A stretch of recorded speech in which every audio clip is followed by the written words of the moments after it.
Welcome to the FF Forge. My name is Steve, and that stands for the Fantasy Football Forge.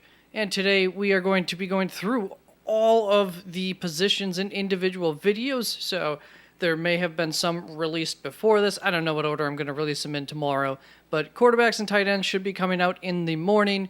And then later on in the day, wide receivers and running backs. So keep an eye out for those. Subscribe. So you can always ring the bell or whatever to get notifications. You know how all that works. And of course, it's always appreciated. I don't want to take too much time, but there's always a little explanation to be done here in case you are new. So first off, over on the left here, you are seeing the player temperature, as I call it, the temperature gauge.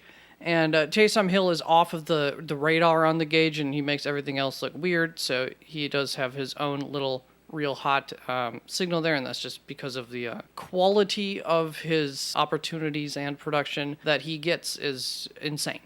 And so this is made up of several different factors, like obviously quality of opportunities and whatnot that I just spoke of, as well as like the Las Vegas lines are part of that. And they all get brought together to say, is this a good matchup or a bad matchup? Then over here we have the floors and the ceilings. These are not true floors and true ceilings because really I could just put 0 and 50 something out there. It's there to help you decide if you are looking for a floor or a ceiling play, dependent on what you think that you need versus your opponent this week. It's really helpful in that manner, especially when you combine it with the player temperature gauge. I like to use those also for DFS plays. Both of those combined together work really nice for DFS stuff. Then the expected range over here is just an expansion on a single digit projection. I always get frustrated with those single digit projections because the odds are pretty low that that those are correct. So in this expected range, that's more of a it's over 33%. It's under 45% every single week that these guys are going to land. Well, this week, the odds that Travis Kelce will land between 13 points and 20 points is somewhere between 33 and 45% is how you can look at that. So it's just an expansion on a projection. That is what the expected range is there for. Today, I am going to be talking about players who I have a decent amount above the ECR, that is the expert consensus ranking from fantasypros.com, and a fair amount below the ECR. So guys that I am not in agreement with the experts on. That is the focus, and as far as the order here is a projected ranked order. It's a rather aggressive projection. Yeah, I don't always agree with it, which is why I make rankings. One last thing here. These are preliminary rankings, so they will change throughout the week, almost certainly. However, the tight ends and the quarterbacks both are going to be much closer to what I'll end up having on, by Sunday morning. And Sunday morning, you can see my final rankings up with me live on YouTube an hour before kickoff. But also, you can find any updates that I make throughout the week up on the website at www.theffforge.com.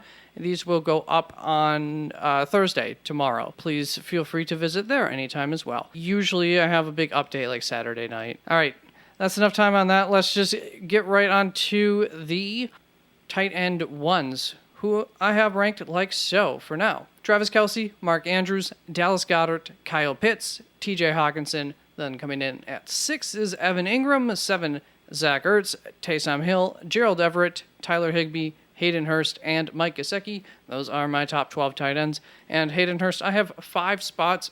Evan Ingram, I have 5 spots ahead of the ECR, as you can see right there. I have him in 6th. The ECR is 11 on Evan Ingram, and you should know I'm a pretty big fan of him. Going up against Las Vegas this week, so yeah, it's a pretty good matchup. That excites me.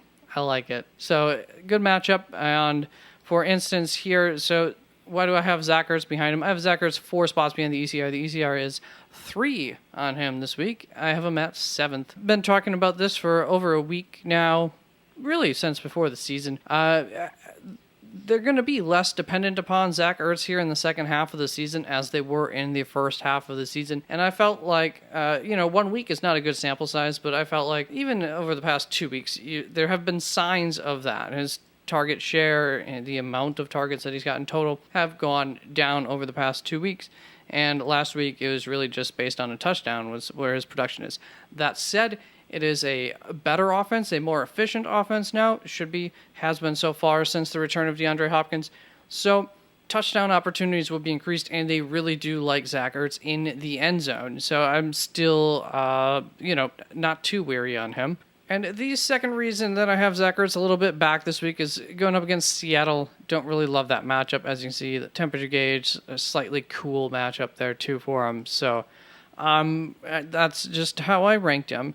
Then in the 10th spot, I have Tyler Higbee, 2 spots behind the ECR. The ECR would be 8 on him then. It's just kind of a neutral matchup there against Tampa Bay this week. There's nothing extremely wrong about Tyler Higbee. There seemed to be some changes that happened with the Rams' offense this last week. They're trying to figure some things out to make their team better. Can't blame them. But that may have come at a little bit of a cost to Tyler Higbee. Don't know if that was a 1-week thing or not, but obviously you still have him in starting range, so not a big deal.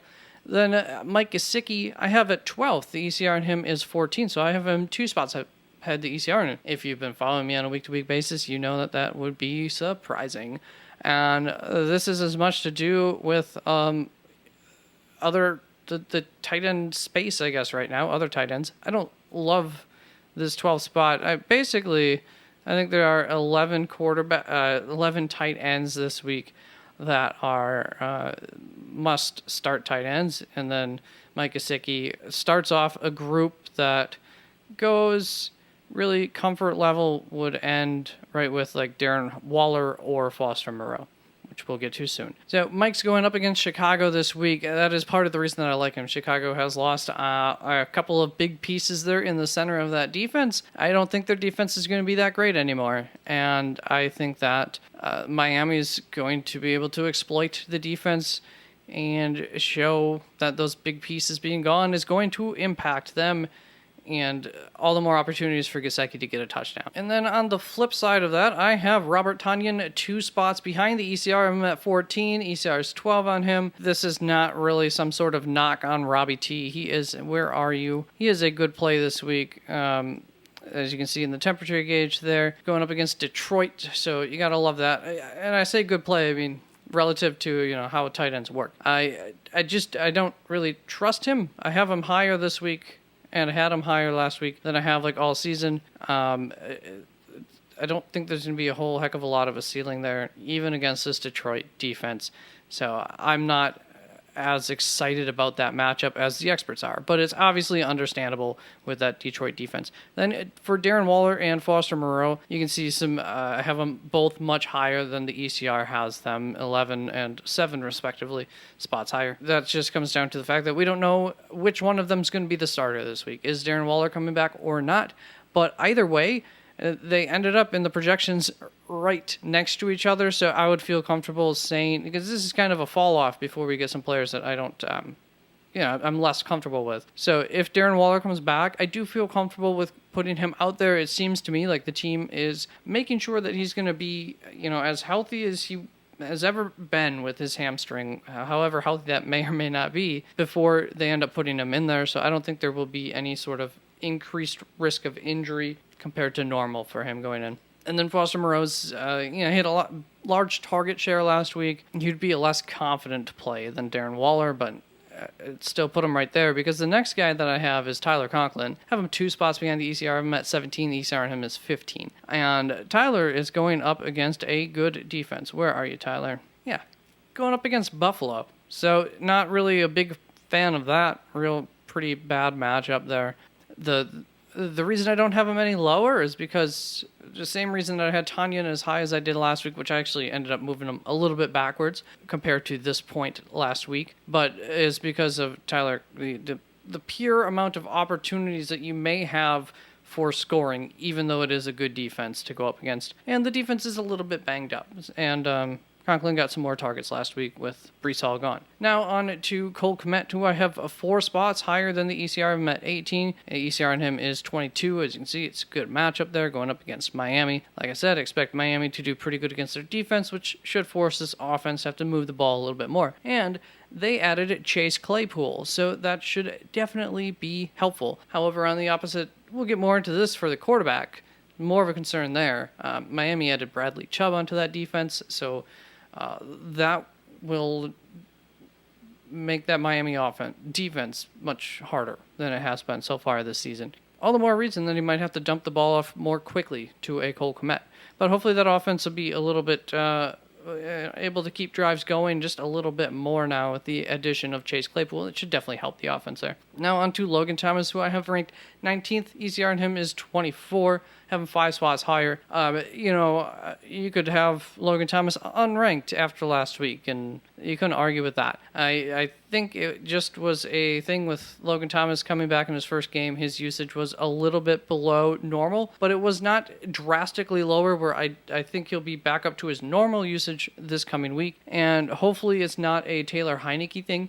If you're aware of some sort of lack of connection between Logan Thomas and Heineke that exists in however many games that they've played together, then maybe don't trust where I have him placed. But otherwise, I would be willing to take a risk on Logan Thomas at this point. Then Donald Parham, I have 16 spots ahead of the ECR. The ECR is 36. I have him at 20. I do not have every guy ranked. I don't even have 36 guys projected. So it is what it is there. But as far as Donald Parham goes, I'm a big fan of his, and I think that the Chargers are going to have to focus on, they're going to have more 2 tight end sets out there because they have a mismatching of wide receivers that they're going to be putting out there. So I think they're going to rely a lot on Eckler and 2 tight end sets, and it's just going to be a different offense, I think. And they already target that tight end core a fair bit.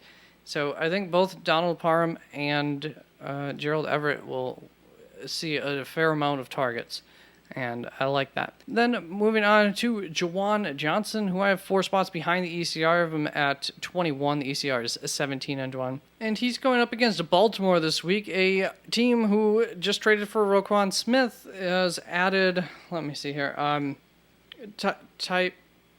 what's his first name? Bowser back into their linebacking core, and David Ojabo is on the 53-man roster as well. I don't know if Bowser and Ojabo will be playing this week, but I kind of assume at least one of them will be because they're both linebackers and they're on the 53-man roster. So, how many linebackers can you carry and not have ready to play? So that is Baltimore defense just got so much more exciting this week. It's awesome. So yeah, that brings in some concerns for Juwan Johnson in what was already not showing up as a great matchup in my player thermometer there. Then Jonnu Smith, I have at 23, 14 spots higher than the ECR. The ECR on him is a 37. He outperformed Hunter Henry last week. Could be a week in and week out thing. I don't know. That maybe they've found something that they like. He just projected fairly well here based on how he's performed all season, not just last week. So he fit in right here for me. Will Dissly is a bit of a touchdown dependent guy going up against Arizona though. So I do like that. The chance that maybe he falls in for a touchdown this week. Not the worst case scenario. So don't learn to hate him. Don't know why I talked about him. And as far as Isaiah Likely goes, obviously his ranking would be much different if Mark Andrews is not playing this week.